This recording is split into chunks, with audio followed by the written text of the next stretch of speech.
I wanted to show you how to make a damp box. I'm going to be using pottery plaster for this. I'll talk a little bit about the ratios that I use. There is a more complicated ratio or formula that you can follow, but I've always followed this method and it seems to work fine for what I'm doing. So just bear with me as I transition to the other view.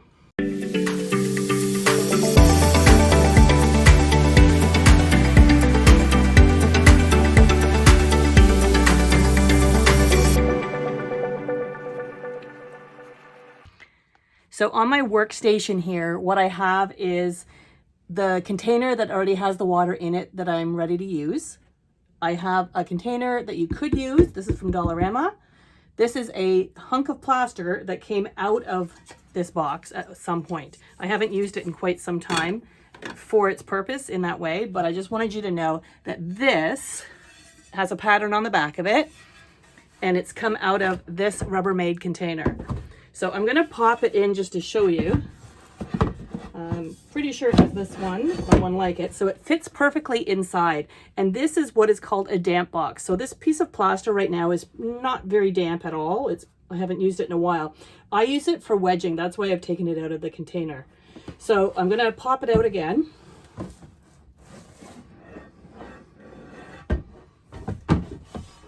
And talk about how it's made. Okay, so this is made with pottery plaster, not with the plaster that you buy at Home Depot, although I used to use that kind of plaster till I learned a bit more. So it is about 1 inch in height. So we're going to use that as my method here as I start to do some planning. So whatever container you're going to use to make your damp box, it doesn't matter so long as you have a pretty good seal on it. Now these ones from Dollarama don't have an ideal seal on them, but for what we're doing for this course, it might be a really inexpensive way for you to do this, although you'd still have to buy plaster.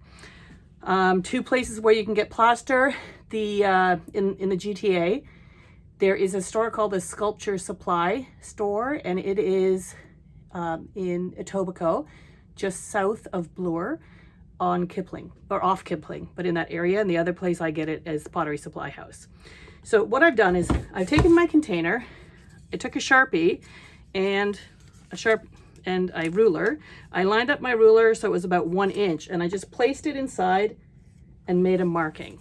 So I have a really specific mark made. I don't know if you can see that. Mark made there. Okay, so if I was to use that container, that is a measurement where that's the level I want the plaster to go to in the end while it's already mixed. And this one here, I made a mark in this one as well. I have to keep in mind that this container also has some raised edges. So I might want this one a little higher than that, but I was using my other one to measure. And so now I have a marking right here showing me the level.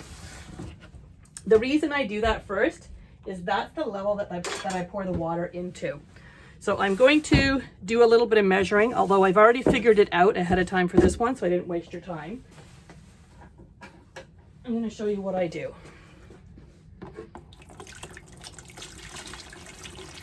So whatever my container is, I pour water in until it reaches that height.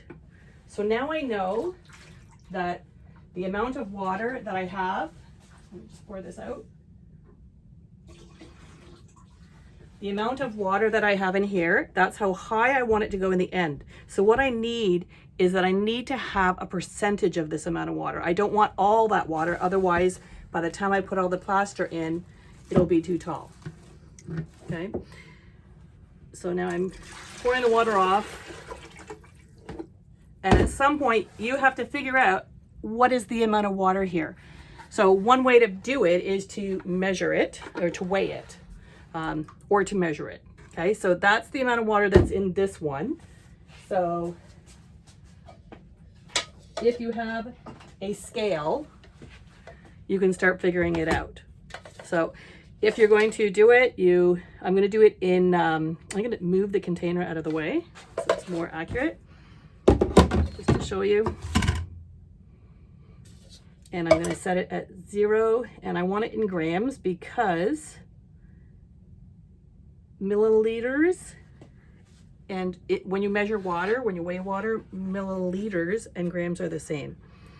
So I don't really have to measure it or weigh it. I could. So that's 1,000. So I'm just going to put it back in the container as I go. That was just a little over 1,000. And this is just a little over.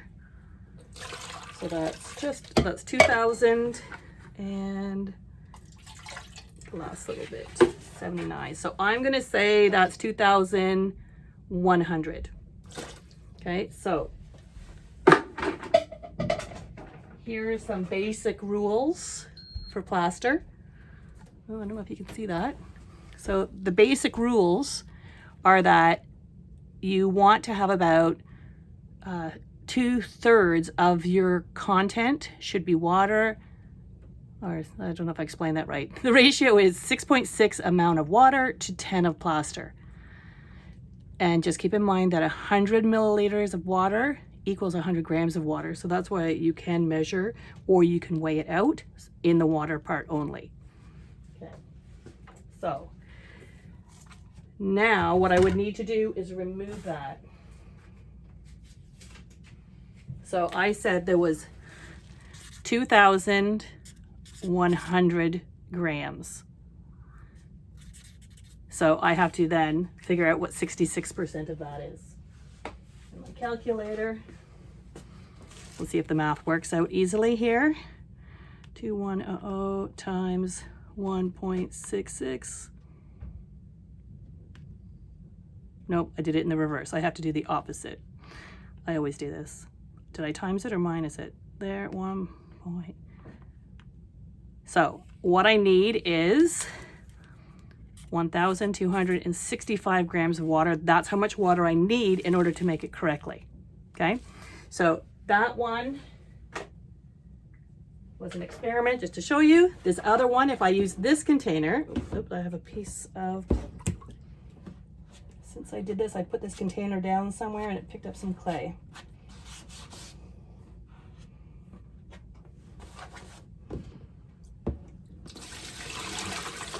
So in this container, I'm now raising the level of the water to my black line.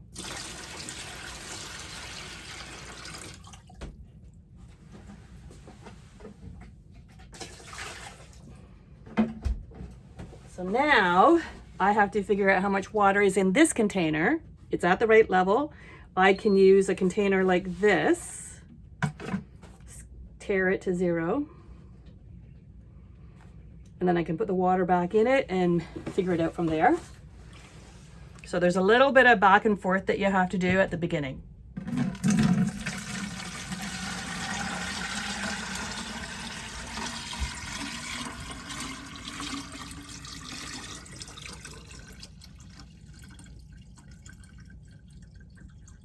Zoom hitting the camera. Okay, there's just a little bit left. So what I have here in this one, I have 3,965. So now I have to calculate that. So now that's my new number. Divided by 1.66 equals, in this one, I need 2,388 grams of water. And then the ratio will work out right. So I had already done this, and my calculation last time when I poured the water, it was, I think I had 2,000. I was really close actually. This has just a little bit less water in it. So I had already done the math. I already figured it out. I'm using this container. It has water in it. The container I've also used in the past for plaster. So I know that it's all going to work out fine. Before you start, make sure you have enough plaster, because I was about to start this earlier and I realized I didn't have very much plaster left. And I weighed out how much plaster was left, and then I was able to calculate and go through all the steps and make sure that it was all going to work out. So here is the pottery plaster. No.1 Pottery Plaster. Now, it's not something, if you were using this day in, day out, you should definitely be wearing a respirator. For the purpose of what I'm doing right now, I'm not going to. I know that I'm going to end up using most of the water. Now, this water is lukewarm. I don't have it hot and I don't have it cold. The reason is that if I used hot water, the plaster would set faster. And if I used cold water, sometimes the plaster doesn't even set. It's just too cold. So I'm going to move this down. I've placed a plastic on my table so that any mess doesn't go crazy. I also have a little scoop that I use to scoop it out rather. Oops, I just made a huge dust. So when you use this method, I call this the mountain method. Really, you should be putting the plaster in your hands and squeezing it and making sure that there's no chunks in it. I'm making a lot of dust.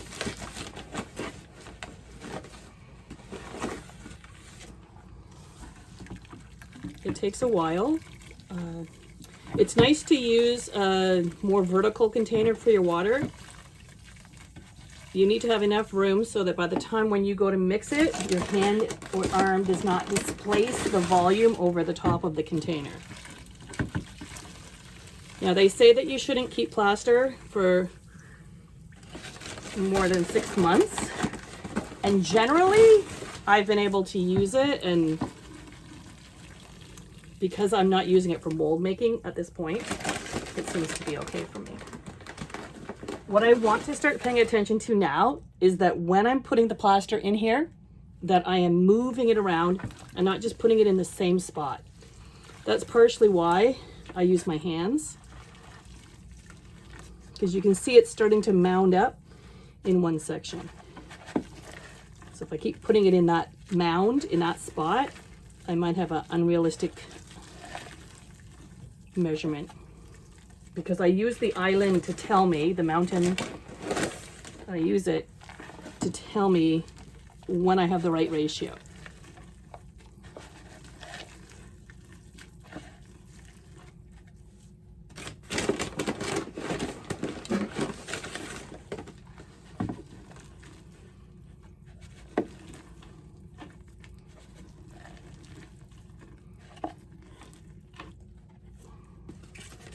Just gonna let that set for or settle for a minute to see if that island disappears.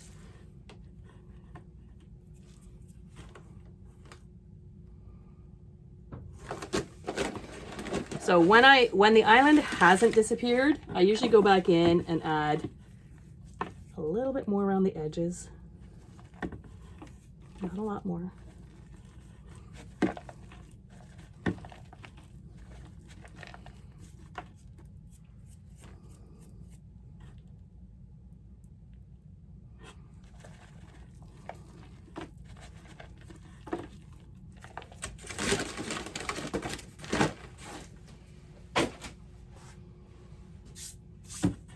All right, so there are different ways that you can do this. You can let this settle for a little bit longer.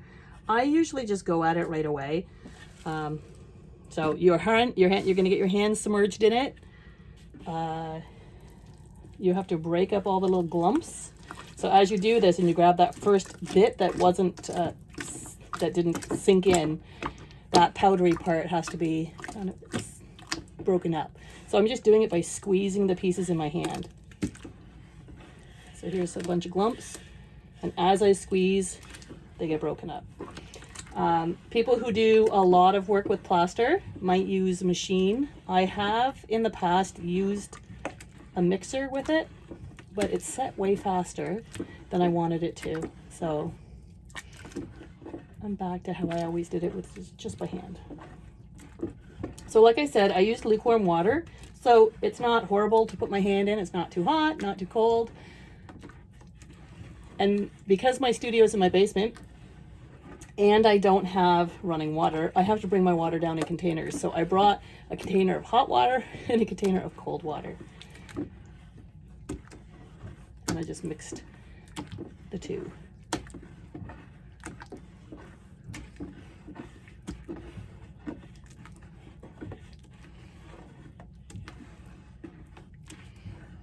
And you want to make sure you get all the glumps out. I don't know why I call them glumps. Lumps. So you keep stirring till you have them all.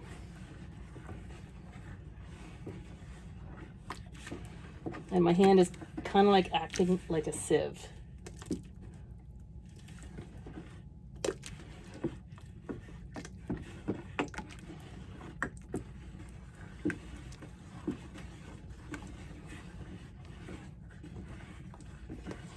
Because we're using plastic containers, your piece will pop out eventually, or you can pop it out. If you for sure want it to come out, you could line it with a little bit of Murphy's oil soap.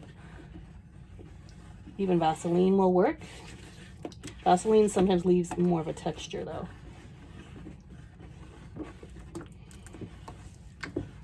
So when mold making, usually you have to stir for about 5 minutes, 5 or 10 minutes.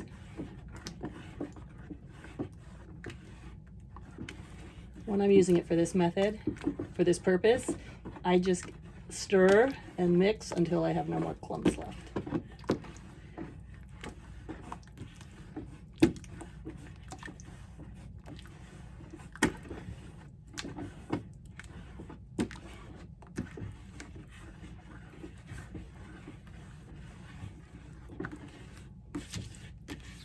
And then there's different ways of dealing with your container as well. I usually deal with it right away and try to liquefy this plaster that's on the side. It depends on how firm your container is. You can leave it and then snap it off by just pushing your container in, but it doesn't always work well. So I like to wet it first and at least bring it all down to the bottom. All right, so it feels good. There is air in here. I'm going to try to get rid of that as we go. I'm going to use the bucket to scooch my hand off to get it off as much as I can. And then bring my container. Good thing that plastic was there because I just went with my fingers and made a big spill. All right, I still have a little bit of water in here. I'm going to get that out of there. The amount of water that I have still in here right now is not a big deal, just a little bit. So my next step, with either better to use my clean hand, I am now going to pour it into here. And hopefully, if everything worked right, I'll have the right amount of, the right level.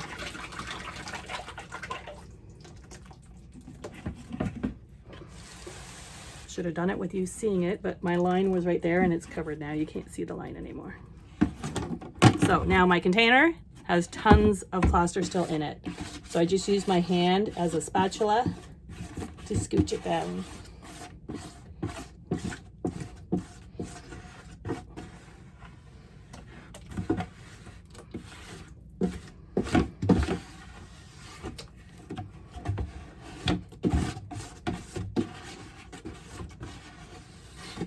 Okay, so it has a little bit of plaster still in it on the walls. I'm going to pour some water in, and at the same time I'm cleaning my hand. So when I was pouring the water in, I just ran it over my hand.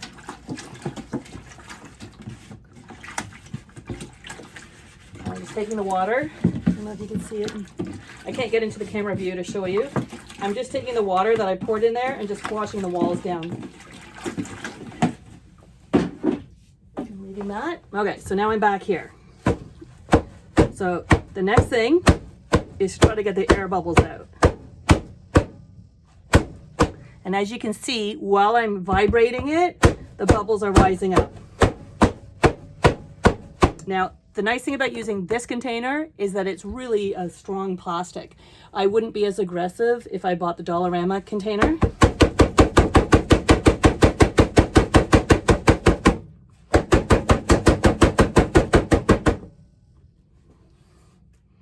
Another way of getting rid of the water, let's see if this trick works, or not the water, but the bubbles that are on the level.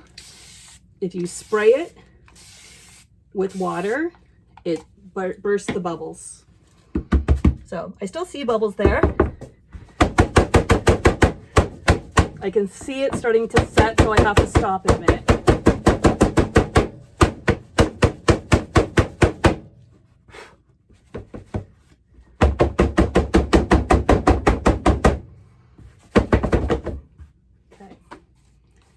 don't see any other ones, but I'll do another little spritz. So it is popping any little water bubbles or any little air bubbles. The bigger ones are popping, but it's also adding a little bit of water to the level, to the top. I'll be able to clean this off later. So as you can see in the box, I have little splashes of where the plaster is. That's just gonna wipe off. So that's all there is to it in order to make yourself a plaster bat or a damp box. But you have to make sure you have a matching lid. And you can label it if you want or not. I don't really label mine. I have a lot. I have 3 or 4 different sizes. And then what you do is once this sets, typically what you're supposed to do is wait a couple of weeks for the plaster itself to cure properly. Because once this sets, in about 20 minutes, it's going to be hard. It's also going to be really hot because the chemical reaction starts to happen. And then you need to let it dry out completely before you start using it for the purposes of a damp box. Same rule applies if you were going to use a mold. You're supposed to let it dry out completely. Otherwise, it starts to fracture or chip on you. So now it's all done. I'm going to leave it, and I hope that helped. Hopefully you'll be able to make your own.